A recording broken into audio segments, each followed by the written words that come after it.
Assalamualaikum warahmatullahi wabarakatuh. Bersama saya Nani Sugiyarti dalam mata kuliah studi komparatif pendidikan dasar di berbagai negara, diskusi yang keempat. Di era 5.0 ini, teknologi informasi dan komunikasi menjadi alat yang sangat penting dalam pendidikan, memungkinkan guru untuk mengembangkan metode pengajaran yang lebih kreatif dan interaktif.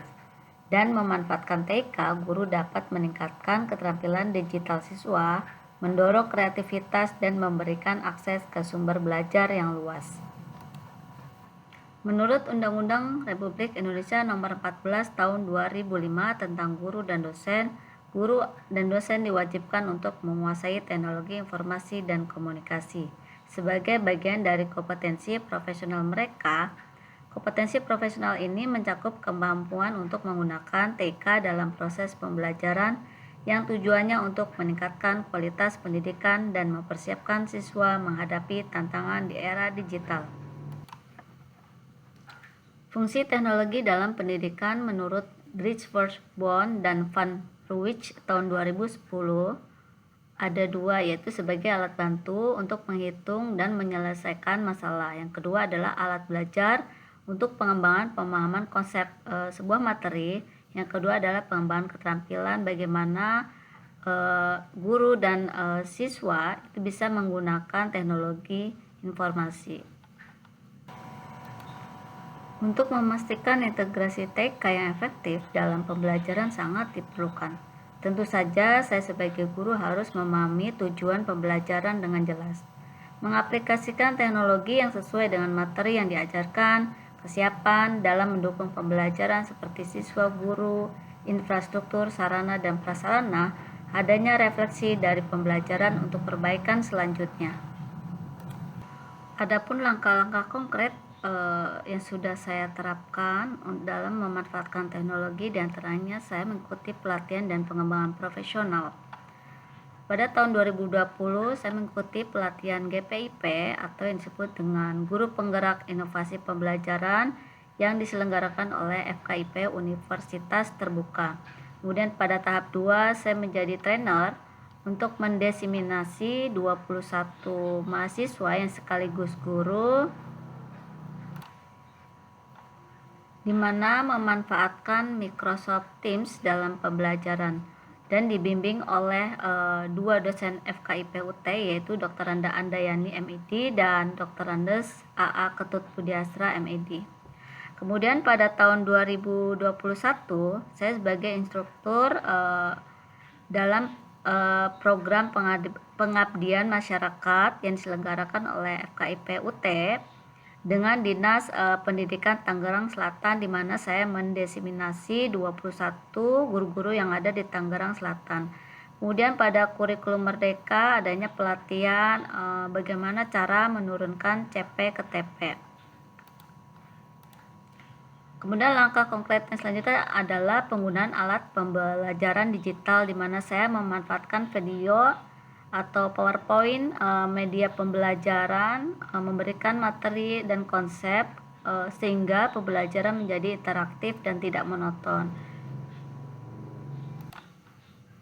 Selain itu juga saya memberikan kepada peserta didik bagaimana cara mengoperasikan atau menggunakan teknologi aplikasi evaluasi seperti Quizzes atau Google Form.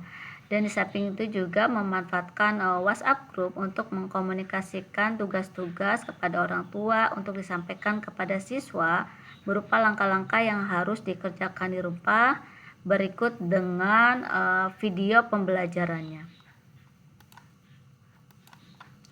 Selain itu juga ada pembelajaran berbasis proyek, di mana video yang saya tampilkan bagaimana cara membuat pot yang berasal dari botol plastik bekas.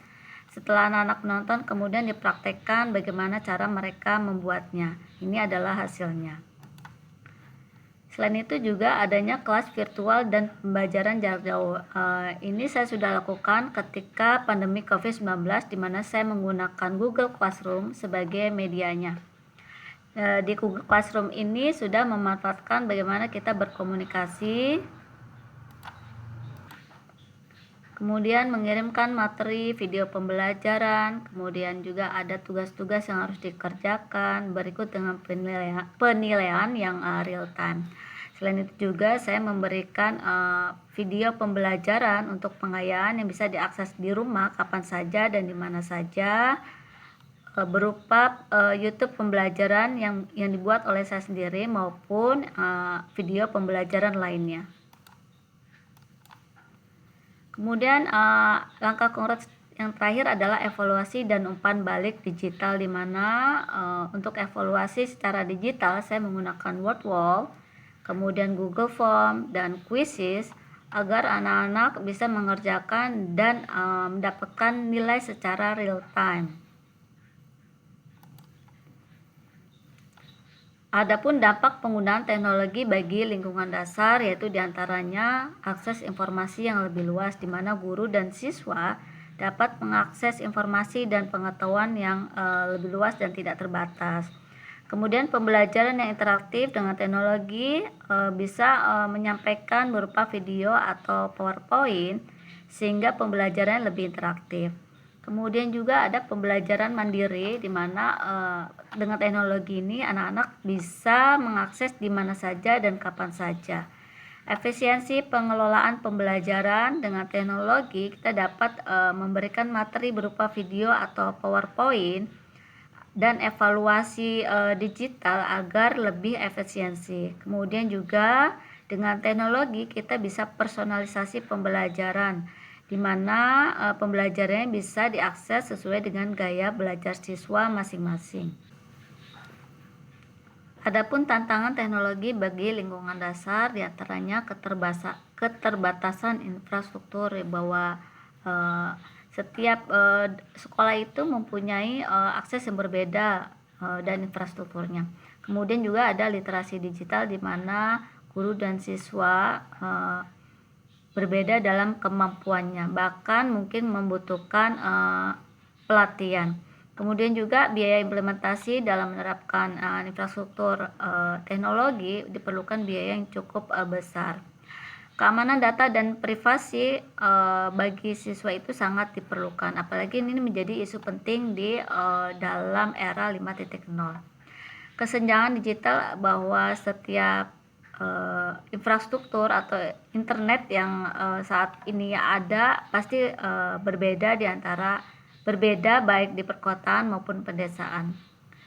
Menurut Gulo et al. Tahun 2025 membahas bagaimana teknologi dapat digunakan untuk membuat pembelajaran lebih interaktif dan menarik, meningkatkan motivasi siswa, serta membantu mereka memahami konsep dengan lebih baik.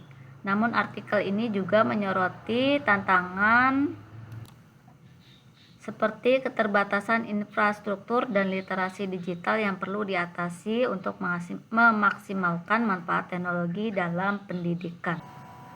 Kesimpulannya adalah bahwa kita sebagai tenaga pendidik harus mempunyai keterampilan dalam penggunaan teknologi sesuai dengan era 5.0.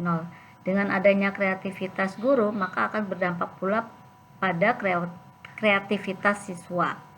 Selain dampak yang ada, tentu saja ada tantangan di mana literasi digital diperlukan, serta menjaga etika dan transparansi dalam penyebaran data pendidik. Sampai jumpa kembali di sesi 5. Saya mohon diri. Wassalamualaikum warahmatullahi wabarakatuh.